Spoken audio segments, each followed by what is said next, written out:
বাবরি মসজিদ নির্মাণের জন্য দান করা টাকার গণনা এখনো শেষ হয়নি। সোমবার দুপুর পর্যন্ত ব্যাংক অ্যাকাউন্টে 2,10,00,000-এর কিছু বেশি টাকা ঢুকেছে বলে জানা গিয়েছে। এদিকে হুমায়ুন এবং বাবরি মসজিদকে ঘিরে আগামী দিনে নতুন করে রাজনৈতিক ক্ষেত্র তৈরি হতে পারে বলে অনুমান করা যাচ্ছে। বাবরি মসজিদ নির্মাণে দান করা পেটির টাকা গোনা এখনো শেষ হয়নি। সোমবার রাতে টাকার মেশিন বিকল হয়ে পড়ায় ধীর গতিতেই কাজ হচ্ছে। সোমবার রাত পর্যন্ত 10টি বাক্সে মোট 60 লক্ষেরও বেশি টাকা এসেছে। আরো 2টি বাক্সের টাকা গোনা বাকি। সোমবার দুপুর পর্যন্ত ব্যাংক অ্যাকাউন্টে 2,10,00,000-এর কিছু বেশি টাকা ঢুকেছে বলে জানিয়েছেন ভরতপুরের বহিষ্কৃত তৃণমূল বিধায়ক হুমায়ুন কবির। তিনি দাবি করেছেন তাকে প্রাণে মারার হুমকি আসছে। কেন্দ্রীয় নিরাপত্তা না পাওয়া পর্যন্ত রাজ্য সরকারের 3 নিরাপত্তা রক্ষীর পাশাপাশি 8 জন বাউন্সারও তিনি সঙ্গে রাখছেন। আমি জায়গা মতো অনারেবল হাইকোর্টের কাছে যাব। হাইকোর্টের সিকিউরিটি নিশ্চয়ই নওশাদের মতো লোককে যদি 6টা সিকিউরিটি 8টা সিকিউরিটি দিতে পারে হাইকোর্ট, তো আমার জন্য নিশ্চয় জুডিশিয়াল নিশ্চয়ই সুস্থ চিন্তা ভাবনা করবেন। এছাড়াও এই হাইকোর্টের প্রক্রিয়া করতে একটু দেরি হবে, তার জন্য আমি প্রাইভেট বাউন্সার আর্মস নিয়ে কাল থেকে আমার সঙ্গে আরও 8 জন সিকিউরিটি নিয়োগ করছি, যারা যতক্ষণ পর্যন্ত সেন্ট্রাল সিকিউরিটি না পাবো ততক্ষণ পর্যন্ত এই 8 জন সিকিউরিটি ওয়েস্ট বেঙ্গল গভর্নমেন্টের যে 3 জন আছে এখনো উঠায়নি, তারাও থাকবে। এছাড়াও 8 জন বাউন্সারকে আমি সঙ্গে রাখবো। এছাড়া হুমায়ুন বলেন তিনি তৃণমূলকে সবক শেখাতে চান।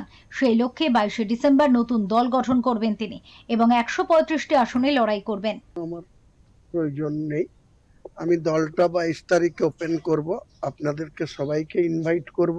আপনারা দেখবেন আম পাবলিক যারা বিধায়ক, পার্লামেন্টের মেম্বার বিভিন্ন ভোটের মাধ্যমে নির্বাচিত করে, সাধারণ আম পাবলিক আমার আইডিয়া ছিল যে 50,000 লোক জড়ো করে আমি এই দলের ঘোষণা করব। আজকের দিনে যেভাবে মালদা বা রাজ্যের বিভিন্ন প্রান্ত থেকে আমাকে ফোনে ফোনে সমর্থন করছে বা বলছে আপনার নতুন দলের দিনে আমরা হাজার হাজার লোক নিয়ে প্রবেশ করব, থাকব, আপনার নতুন পার্টির অংশীদার হব বা সদস্য হব, তাতে আমার ধারণা সূচনার দিনেই 22শে ডিসেম্বর সোমবারেই বহরমপুর অচল হবে। কারণ লোক সমাবেশ এত হবে, তাদের সমর্থন এমনভাবে পাওয়া যাবে যে শাসক দল তাদের ঘুম ছুটে যাবে। কে কোথায় যাচ্ছে আমার তো বলার কিছু দরকার নেই।